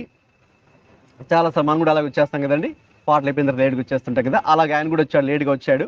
వచ్చేటప్పటికి ఆల్రెడీ వాక్యం పాస్టర్ గారు చెప్తున్నారు కాబట్టి అలా ఎంటర్ అయ్యడం లేదు. పాస్టర్ గారు ఒక మాట చెప్పారు. సో అదే మాట ద్వారా పరిశుద్ధాత్మ దేవుడు వెంటనే ఆయనతో మాట్లాడారంట. మాట్లాడినప్పుడు ఆయన గుండె, నా గుండె వేడెక్కింది అని తర్వాత డైరీలో రాసుకున్నాడు ఆయన. ఏంటంటే మామూలుగా అయితే వెళ్ళిపోయి కూర్చోవడమే, ఆ రోజు మాత్రం ఆ మాట వినగానే నా గుండె వేడెక్కింది. అంటే దాని అర్థం ఆ మాట ద్వారా పరిశుద్ధాత్మ దేవుడు నాతోనే మాట్లాడారు. నాతో మాట్లాడి నేను కూడా పాపం చేస్తున్నాను, నేను పాపంలో ఉన్నాను, ఇప్పుడు నాకు ఆ రక్షణ అవసరం ఉంది కాబట్టి దేవుడి దగ్గర నేను ఒప్పుకోవాలని పాస్టర్ గారు వెంటనే నా కోసం ప్రార్థన చేయండి అని మధ్యలోనే ఆయన అరుచుకుంటూ ఆయన చేయెత్తాడనమాట. ఆ మీటింగ్ మధ్యలోనే అలా ఎంటర్ అయ్యాడు, మాట్లాడారని పాస్టర్ గారు. సో దేవుడు ఆయనతో మాట్లాడి వెంటనే ఇదిగోండి ఆ ఒక వ్యక్తిగా నేను ఉండాలనుకుంటున్నాను, నా కోసం మరి ప్రార్థించండి. మరి ఆయన వెంటనే స్పందించడం జరిగింది.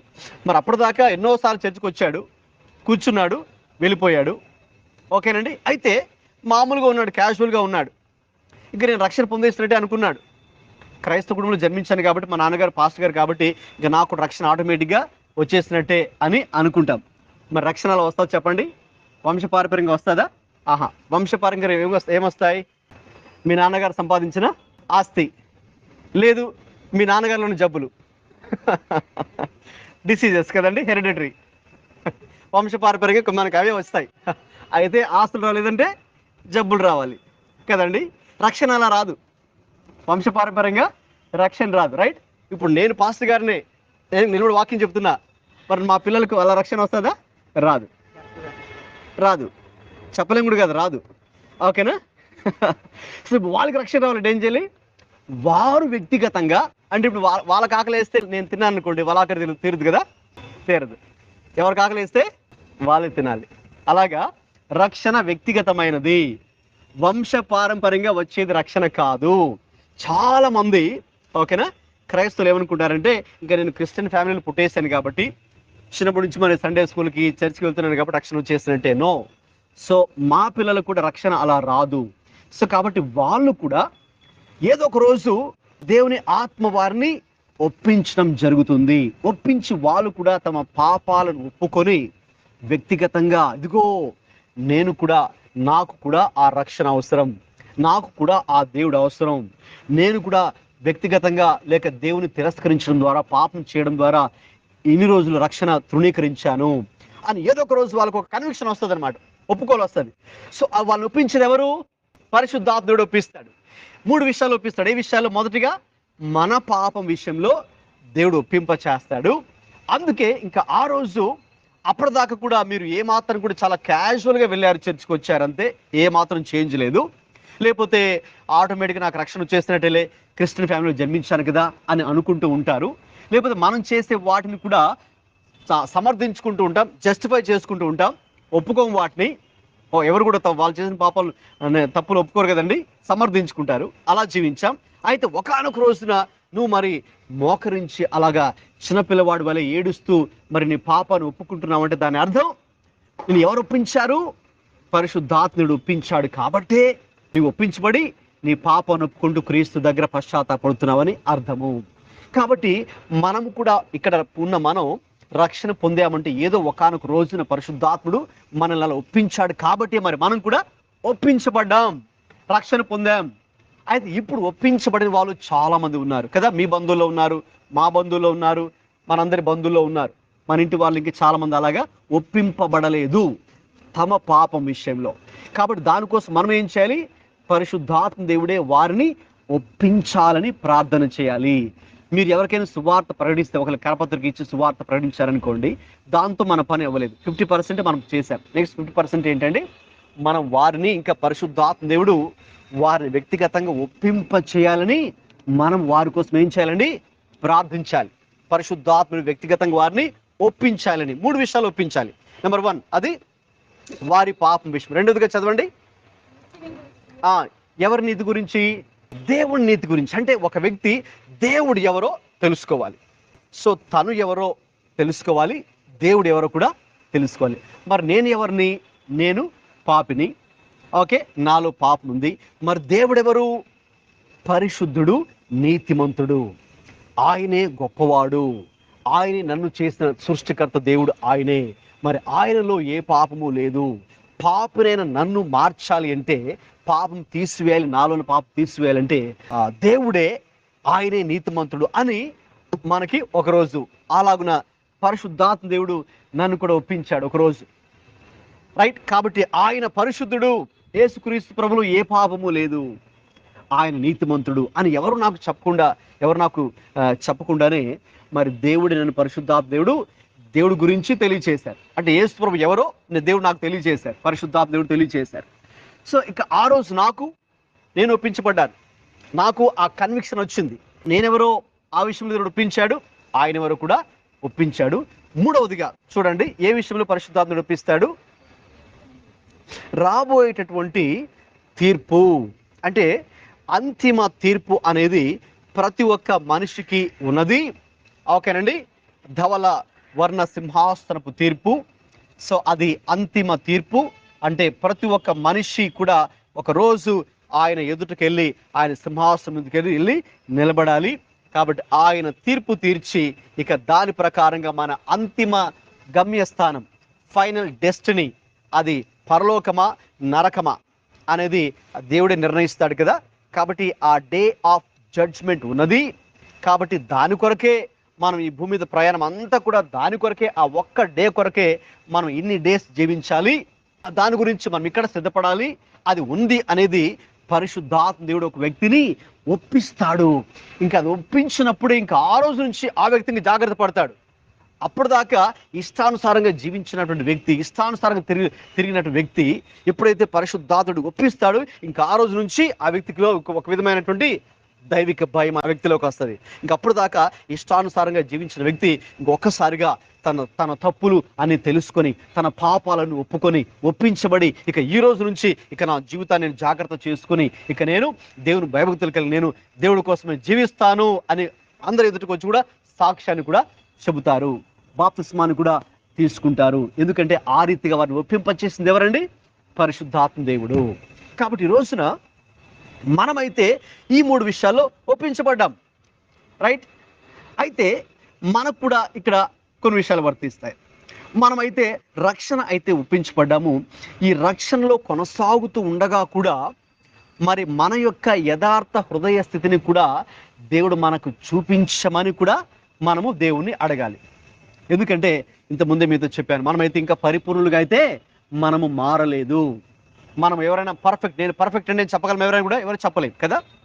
సో కాబట్టి దేవుడు ప్రతిరోజు కూడా మన హృదయాన్ని పరిశుద్ధాత్మ దేవుడు మనకి చూపిస్తూ ఉండాలి, మన real state of our heart. ఎలాగైతే మీరు కనుక హాస్పిటల్లోకి వెళ్ళి ఈసీజీ టెస్ట్ చేస్తే మన గుండె ఎలా ఉంది, ఓకేనండి. సో కొన్ని బేసిక్ టెస్టులు తర్వాత ఇంకా తెలుసుకోవాలంటే కొన్ని అడ్వాన్స్ టెస్టులు కూడా మీరు చేయించాలి. మన గుండె ఎలా పనిచేస్తుంది, మన హృదయ హార్ట్ కండిషన్ తెలుసుకోవాలంటే. సో సేమ్ వే ప్రతిరోజు కూడా మన హృదయ స్థితిని చూపించమని పరిశుద్ధాత్మ దేవుని మరి మనము అడగాలి. అడిగినప్పుడు ఆయన మనకు కొన్ని విషయాలు చూపిస్తాడు. సో అలాగ కొన్ని విషయాలు పరిశుద్ధాత్మ దేవుడు ఎఫెసు సంఘానికి కొన్ని విషయాలు చూపించాడు. ఏంటా విషయాలు? ప్రకటన గ్రంథము 2వ అధ్యాయము 4వ వాక్యం చదవండి. ఎఫెసులో ఆ సంఘంలో ఉన్నటువంటి ఆ విశ్వాసులకు పరిశుద్ధాత్మ దేవుడు కొన్ని విషయాలు చూపించాడు. అంటే వాళ్ళు రక్షణ అయితే పొందారు, ఓకేనండి, మారుమనసు అయితే పొందారు, బాప్తిస్మా తీసుకున్నారు, ఓకేనండి. ఇంకా చెప్పాలంటే దేవుని సేవ కూడా చేస్తూ ఉన్నారు, చాలా యాక్టివ్గా మినిస్ట్రీలో పార్టిసిపేట్ కూడా చేస్తూ ఉన్నారు. అయినా కూడా వారిలో కొన్ని లోపాలు తప్పులు ఉన్నాయి. అవి పరిశుద్ధాత్మ దేవుడే వాళ్ళకి వాటిని చూపించడము జరిగింది. వాళ్ళ యొక్క రియల్ హార్ట్ కండిషన్ ఏంటో దేవుడే వాళ్ళకి చూపించడం జరిగింది. చూపించి ఇదిగో ఈ విషయంలో మరి నీవు పశ్చాత్తాపపడు అని దేవుడే కూడా వాళ్ళకి పరిశుద్ధాత్మ దేవుడే చెప్పడం జరిగింది. కాబట్టి పరిశుద్ధాత్మ దేవుడు మనకు ప్రతిరోజు కూడా మనతో దేవుడు మాట్లాడడం ద్వారా మనలో ఆ డైలీ రిపెంటెన్స్ కూడా మరి మనలో రావాలి. సో ఆ పశ్చాత్తాపం అనేది ఏదో ఒక్కసారి మొట్టమొదటిసారి మీరు పాపాలు ఒప్పుకొని క్రీస్తుని అంగీకరించారే ఆ ఒక్కసారి మాత్రమే కాదండి. వాక్యంలో మనం చూస్తే మనకు ప్రతిరోజు ఆ యొక్క రిపెంటెన్స్ మనలో ఉండాలి. We need to constant live with repentant heart. ఓకేనండి. ఆ పశ్చాత్తాప కలిగిన హృదయంతో జీవిస్తేనే ప్రతిరోజు మన యొక్క లోటుపాట్లు, మన యొక్క పొరపాట్లు, మనం చేసే అటువంటి దేవునికి విరుద్ధంగా చేసే పనులు ఆ విషయంలో మనము ఒప్పించబడి ఇక డైలీ ఇక ఆయన మీద ఆధారపడి ఆయన కృపను పొందుకొని డైలీ క్లెన్సింగ్, ఎలాగైతే మనం ప్రతిరోజు స్నానం చేస్తాం కదా, ప్రతిరోజు స్నానం చేస్తే ఎలాగైతే మన బాడీ క్లీన్గా ఉంటుందో ఆ రీతిగా మనం కూడా ప్రతిరోజు ఒప్పించబడిన వారుగా మనం ఉన్నట్లయితే, ఆ రిపెంటెంట్ హార్ట్ కలిగి ఉంటే మన యొక్క హార్ట్ కూడా everyday it's up to date clean, right? So మీరు వెళ్ళి మీ హార్ట్ చెక్ చేయించుకుంటే ఓకే, అప్పటిదాకా చాలా మంచి కేర్ తీసుకున్నారనుకోండి, ఓకేనా? సో యస్, మీ హార్ట్ కండిషన్ వెరీ క్లియర్ అండి డాక్టర్ గారు, ఓకే, మీరు ఏమీ వరి అవ్వక్కర్లేదు, మీ హార్ట్ కండిషన్ చాలా బాగుంది. ఎందుకంటే మీరు మీ హార్ట్కి జబ్బులు రాకుండా ఉండాలంటే ఏ కేర్ తీసుకోవాలో మీరు డైలీ తీసుకున్నారు కాబట్టి that's fine, your heart is good అని డాక్టర్ గారు చెప్తారు కదా. సో అలాగా పరిశుద్ధాత్మ దేవుడు కూడా ఓకే నీ హృదయ స్థితి కరెక్ట్గా ఉంది అని దేవుడు, లేదంటే ఎక్కడో ఒక చోట మిస్టేక్ ఉంది, రైట్? ఈ విషయం నువ్వు సరి చేసుకోవాలి, ఇది నువ్వు కరెక్ట్గా చేయట్లేదు. సో డైలీ ఆయన మనకి డైలీ రిపోర్ట్ ఆయన ఇస్తారు మనకు. పరిశుద్ధాత్ముడు డైలీ రిపోర్ట్ ఇవ్వడంతో మనము తెలుసుకొని అక్కడ ఎక్కడ సరి చేసుకోవాలో సరి చేసుకుంటే నెక్స్ట్ మళ్ళీ మనం దాన్ని కంటిన్యూస్గా ముందుకు ప్రభులో వెళ్ళవచ్చు. కాబట్టి చూడండి, ఆ 3 విషయాల్లో ఒక విధంగా రక్షణ పొందేటప్పుడు మనం ఆ 3 విషయాలు ఒప్పించబడ్డాము. అయితే ఇక్కడ ఒక విషయం విశ్వాసులు మర్చిపోయేది ఎక్కడంటే, ఇంకా రక్షణ పొందేశానులే, బాప్తిస్మాన్ని పొందేశానులే, ఇక అంతా అయిపోయింది, ఇంకా నేను ఎలాగైనా ఉండొచ్చులే, ఇంకా పరలోకానికి వెళ్ళిపోతానులే అనుకుంటే నో. ఎందుకంటే వాక్యంలో ఉంటుంది అంత మట్టుకు సహించాలి, అంత మట్టుకు మీకు ఇవ్వబడిన రక్షణను భయముతో వణుకుతో కొనసాగించుకోవాలి. ఫిలిప్పీ 2:12 ప్రకారం అంటే daily repentance also is needed. ప్రతిరోజు కూడా మరి ఆ విషయంలో మనం జాగ్రత్త తీసుకుంటేనే మన రక్షణను కాపాడుకోగలుగుతాం. అంత మట్టుకు అంటే మన తుది శ్వాస వరకు లేక ఆయన రాకడ వరకు కూడా మనం ఇందులో కొనసాగినప్పుడే ఆయన రాజ్యంలోకి మరి మనము ప్రవేశిస్తాం. సో దానికి పరిశుద్ధాత్మ యొక్క సహాయం మనకు కావాలి. ఈ 3 విషయాల్లో అంటే ఆయన నీతి విషయంలో, మన పాపం విషయంలో, మనకు జరగబోయే తీర్పు విషయంలో ఆయన మనల్ని ప్రతిరోజు కూడా ఒప్పిస్తూ ఉంటాడు. దాన్ని బట్టి మనం మళ్ళీ సెటిల్డ్ అయిపోతుంటాం. మనం మళ్ళీ కరెక్ట్, అయ్యో అవును కదా, ఒకరోజు దేవుడు తీర్పు ఉంది, నేను లెక్క అప్పగించాలి ఒకరోజు, కాబట్టి నేను జాగ్రత్తగా ఉండాలి విషయంలో అని మనల్ని ఏం చేసుకుంటే మనల్ని మనము సరి చేసుకొని తిరిగి మళ్ళీ ప్రభులో కొనసాగడానికి పరిశుద్ధాత్మ దేవుడే మరి మనకు సహాయపడతాడు.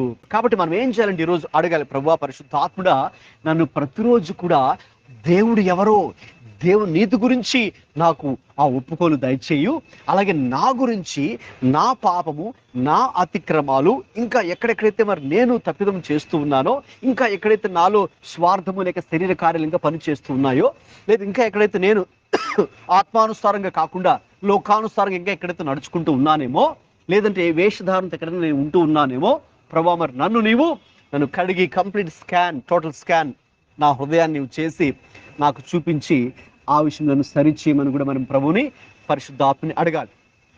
ఆ 3 విషయాలు ఒప్పుకోలు కేవలము అవిశ్వాసులకు మాత్రమే కాదు, విశ్వాసుల మీద మనకు కూడా వర్తిస్తాయి. పరిశుద్ధాత్మ దేవుడు మనల్ని కూడా ప్రతిరోజు దేవుని నీతి విషయంలోను అలాగే మన పాపం విషయంలోను రాబోయే తీర్పు విషయంలో కూడా మనల్ని ఒప్పింపచేయాలని మనం కూడా పరిశుద్ధాత్మని అడగాలి. అప్పుడు ఆయన మనకి విషయాలను కూడా బయలుపరిచి ఒప్పింప చేయడం మాత్రమే కాదండి, మన దేవుడు గొప్పతనం ఏంటంటే ఆయన మనల్ని సరి చేస్తాడు కూడా. హల్లెలూయా. ఎందుకంటే మనం ఏవైతే మనం చేసుకోలేమో ఆత్మదేవుడు మన పక్షాన్ని జరిగిస్తాడు. అందుకే పరిశుద్ధాత్మ శక్తి మనకు కావాలి. ఎందుకంటే మన శక్తి వల్ల అది అవ్వదు కాబట్టి, అంతే కదండి, మన శక్తి వల్ల అది అవ్వదు కాబట్టే పరిశుద్ధాత్మ శక్తి మనకు కావాలి. అందుకే మొదట్లో మనం చదువుకున్న వాక్యానికి వస్తే అపోస్తల కార్యాలు 1:8 కూడా పరిశుద్ధాత్మ ఓకేనండి మీ మీదకి వచ్చినప్పుడు మీరు శక్తి నొందెదరు అని అక్కడ రాయబడింది కదండి. అందుకే మనకు పరిశుద్ధాత్మ దేవుడు అవసరం. ఆ పరిశుద్ధాత్మ దేవుడు వచ్చినప్పుడు మనం దేన్ని పొందుకుంటామండి? శక్తిని పొందుకుంటాం. ఏ శక్తి ఇది? దేవుని శక్తి, పరిశుద్ధాత్మ శక్తి, పరలోకానికి సంబంధించిన శక్తి, ఆత్మీయ సంగతులకు సంబంధించినటువంటి శక్తి. ఓకేనండి. Super natural power, natural power కాదు, ఫిజికల్ పవర్ కాదు, లేకపోతే మనీ పవర్ కాదు, లేదా మైండ్ పవర్ కాదు, మజిల్ పవర్ కాదు. ఓకేనండి, ఇది గాడ్స్ పవర్, పరలోకానికి సంబంధించిన శక్తిని మీరు పొందుకుంటారు. సో అది పొందుకున్నప్పుడు అప్పుడే ఏవైనా మన ద్వారా దేవుడు జరిగించడానికి ఇష్టపడతారు. ఏవేవి జరిగించడానికి ఇష్టపడతారు? చాలా ఉన్నాయి. దేవుని చేత మీద మరొకసారి విషయాన్ని నేను చెప్తాను. సో పరిశుద్ధాత్మ దేవుని యొక్క శక్తిని మనం పొందుకున్నప్పుడు మరి దేవుడు ఏ కార్యాలు మన ద్వారా దేవుడు జరిగించగలడో కూడా చాలా విషయాలు ఉన్నాయి దేవుని యొక్క వాక్యంలో. అయితే ఈరోజు మనం ఒకటే గ్రహించాలి, మనందరికీ కూడా పరిశుద్ధాత్మ దేవుని యొక్క శక్తి, ఆయన సహాయము మరి ఎంతో ఎంతో మనకు అవసరము. చాలాసార్లు మనం దాన్ని గ్రహించాం. ఒకసారి పౌలు గారు ఒక ఊరికి వెళ్ళారు. ఒక ఊరు వెళ్తే ఒక ప్రశ్న అడిగారు వాళ్ళని, మీకు పరిశుద్ధాత్మ దేవుడు ఆయన గురించి మీరు విన్నారా అని అడిగితే వాళ్ళు మాకు తెలియదండి పరిశుద్ధాత్ముడు ఎవరు అన్నారు. అపోస్తుల కార్యం మీరు ఒకసారి చూడాలంటే చూడండి. అపోస్తుల కార్యాలు 19వ అధ్యాయం మొదటి 6 వాక్యాలు చదవండి చాలు.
గమనించండి, ఈ ఎఫెసులో ఉన్నటువంటి విశ్వాసులకు అసలు పరిశుద్ధాత్ముడు ఉన్నాడన్న సంగతి వారికి తెలియదు. సో అప్పుడు వెళ్ళి మరి పౌలు గారు వెళ్ళి వారికి చెప్పినప్పుడు, బోధించినప్పుడు, ప్రార్థించినప్పుడు వారు పరిశుద్ధాత్మ యొక్క వరమును వాళ్ళు కూడా పొందుకున్నారు. పరిశుద్ధాత్ముడు ఉన్నాడు అనే సంగతి వారు గ్రహించారు. పరిశుద్ధాత్మ దేవుడు చేసే పని ఏంటి మన జీవితాల్లో, ఆయన చేసే కార్యాలు ఏంటి, ఆయన ఎలా ఉండాలని కోరుకుంటున్నాడు, అసలు ఆయన ఏం చేస్తారో ఆ రోజు నుంచి వాళ్ళు కూడా ఆయన గురించి తెలుసుకోవడము ప్రారంభించారు. కాబట్టి మనం కూడా అది ప్రారంభించాలి. సో పరిశుద్ధాత్మ దేవుడు ఎవరు, ఆయన ఏం చేస్తాడు, విశ్వాసులుగా మన జీవితాలు పరిశుద్ధాత్మ చేసే కార్యాలు ఏంటి అనేవి ఈరోజు జస్ట్ కొన్ని మాత్రం మీతో చెప్పాను. చాలా ఉన్నాయి ఇంకా వాక్యంలో. దేవుని చిత్తం మీద రాబోయే రోజుల్లో వాటి మరి మనం కొన్ని చూద్దాం. అయితే ఈరోజు ఒకటి గ్రహించాలి, మరి మన ఆత్మీయ జీవితపు ఎదుగుదలకు పరిశుద్ధాత్మ దేవుని యొక్క పాత్ర చాలా చాలా చాలా చాలా గొప్పది. మనము ఆత్మీయంగా ఎదగడం కోసమే యేసయ్య పరిశుద్ధాత్మ దేవుడు మనకు ఒక వరముగా అనుగ్రహించారు. ఆయన ఎల్లప్పుడూ మన ప్రక్కనే ఉంటానని ఆయన చెప్పారు. మన ప్రక్కనే ఉండి ఆయన ఎల్లప్పుడు మనం తోడుగా ఉండి మన చేయి పట్టుకొని నడిపిస్తాడు. ఎక్కడ నడిపిస్తాడు? ఆయన సర్వ సత్యంలోనికి నడిపిస్తారు. ఏంటి ఆ సత్యము? 2 విషయాలు చెప్పాను. సత్యం అంటే యేసుక్రీస్తు, ఆయన యొక్క సంపూర్ణతలోకి. ఇప్పుడు మనం యేసుక్రీస్తునితో నమ్ముకున్నాం, కానీ యేసుక్రీస్తుని గురించిన పూర్తి ఆ సంపూర్ణ ప్రత్యక్షత మనకు ఇంకా లేదు. మనం ఇంకా ఆయనలో పరిపూర్ణులుగా ఇంకా మారలేదు కదండి. అయితే మనం అందులోకి మారడానికి ఆ యాత్రలో ఉన్నాం. ఓకేనా, ఆ ప్రాసెస్ లో మనం ఉన్నాం. పరిపూర్ణులుగా మారాలి. సో దానికి ఎవరు సహాయం చేస్తారు? పరిశుద్ధాత్మ దేవుడే సహాయం చేస్తారు. రెండవదిగా సత్యం అంటే ఏమని చెప్పుకున్నామండి? దేవుని యొక్క వాక్యమే సత్యం. కాబట్టి ఇప్పుడు ఆ వాక్యాన్ని మనం చదువుతున్నప్పుడు మనకు ఆ వాక్య ప్రత్యక్షత మనకి అర్థం అవ్వాలన్నా, పొందుకోవాలన్నా, ఆ వాక్యాన్ని నమ్మి ఆ వాక్య ప్రకారం మనం ప్రార్థన చేసి దాన్ని క్లెయిమ్ చేసి మనం పొందుకోవాలని ఎవరు సహాయం కావాలి? పరిశుద్ధాత్మ యొక్క సహాయం మనకు కావాలి కదండి. తర్వాత ఆయన వచ్చినప్పుడు ఇంకా మనం చూసాం, ఆయన ఏం చేస్తారంటే ఎవరి గురించి సాక్ష్యం ఇస్తారండి? ఆయన యేసుని గురించి ఆయన సాక్ష్యం ఇస్తూ ఉంటారు. అందుకే ప్రతిరోజు కూడా ఆయన యేసును గురించి, యేసు ప్రేమను గురించి, యేసయ్య చిత్తము గురించి, యేసయ్య మార్గాల గురించి ఆయన మనతో మాట్లాడుతూ ఉంటారు. అనేక సంగతులు మనకు తెలియచేస్తూ ఉంటారు, జ్ఞాపకం చేస్తూ ఉంటారు.